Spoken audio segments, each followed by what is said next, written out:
Hey,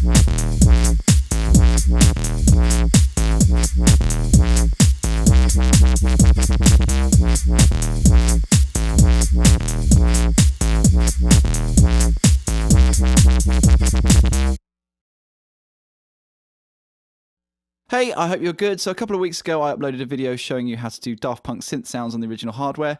That went down really well, got a lot of views. Thank you very much if you watched that.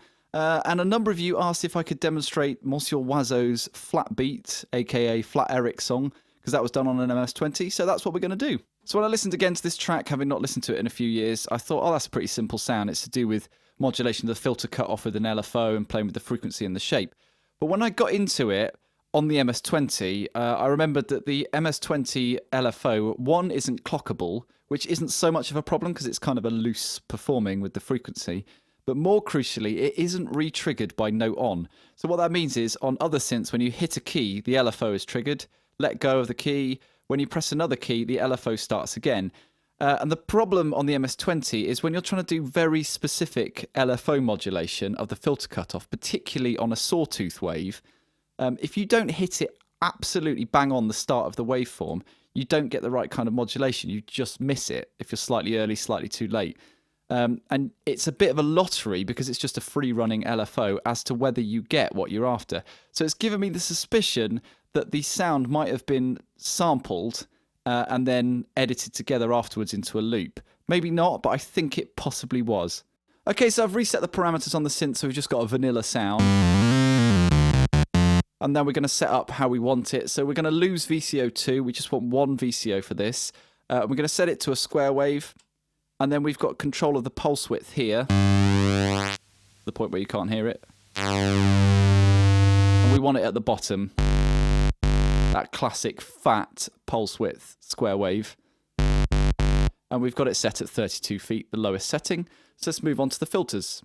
So the first thing we want to do is we've got two resonant filters on an MS-20, which is great. So we want to add some sub to it. So we're going to push up some peak at the bottom, start at about 3 or 4, and then we're going to tune it in with the cutoff frequency here. And that's going to give us a bump at, say, 40 to 80 hertz, something like that. You'll only hear this if you've got headphones or you're on speakers.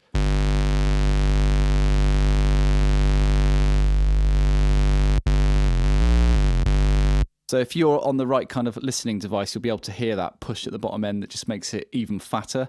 And then the low pass filter, we're going to close it right down to about 1.5. We'll push up a little bit of peak, nothing crazy, we don't want it to distort. And then we're going to modulate that filter cutoff with the envelope and the LFO, as we'll do now. So the MS-20 has two envelopes. It's got this little envelope generator one here, which is just a delay, attack and release. And then you've got a full envelope here with hold and then ADSR. As the system is normaled, this controls both the VCA and also the modulation of the filter cutoffs if you dial it in at the bottom here. Interestingly, EG2 on a Korg MS-20 has got some quite unique behaviour, and one of my viewers, Charles Ferrero, sent me a video where he'd, in 10 minutes, given a really great explanation of the weird bipolar nature of this envelope, which I had no idea about. So I'm going to put a link in the description because it's really worth a watch if you've got an MS-20. So we're going to set the attack to 0, and that's so that we can have a sharp attack if we want, but in conjunction with the LFO modulation, we're going to get the wubs as well, so we can have sharp or wub, as it were, so it just gives us the flexibility if we've set the attack at 0. Decay time, I'm going to set to about 9.5, something like that. Sustain, about 4.5, and no release. Now let's dial it up, so without it, nothing. So there we go, that's envelope generator 2 modulating this filter cutoff. So now the fun bit, we're going to use the modulation generator, or the LFO, to modulate the filter cutoff of the low pass filter. So by default on the MS-20, you get a triangle wave in the middle. Go to the left, you get a sawtooth, and go to the right, you get a ramp, which makes sense. You can also patch in a square wave with different pulse widths as well if you want, but we're just going to use the standard triangle, sawtooth, and ramp.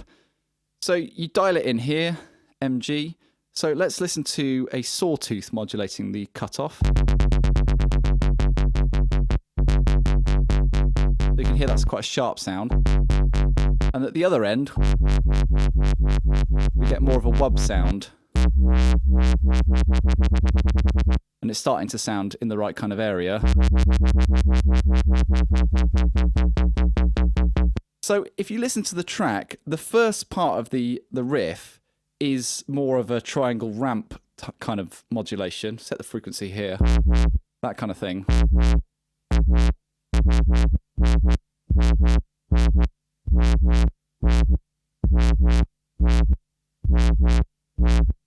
So that's the first part of it. And then the second part of it, you get these notes in between that are a sawtooth. Like that. And an A. And there's a C in there as well. And because I was saying earlier you can't re-trigger the LFO on note on, this is where I think he's just sampled these notes. Get a good E flat, a good A, and a good C. And then he's mixed those in with the Wub-Wubs to put the whole thing together. And then the last note, he holds a B and then increases the frequency of the LFO modulation. That kind of thing. You can play around with that and get one until you like it.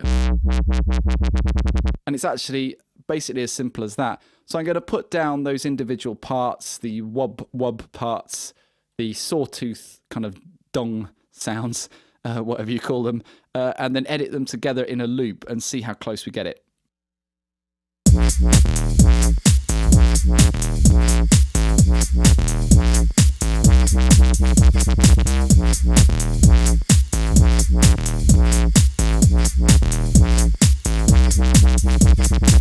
So that's pretty close. It's not exactly the same, but if you went in and dealt with the very fine details of all the settings on the synth and the EQ and the compression, I think you could get it bang on from there.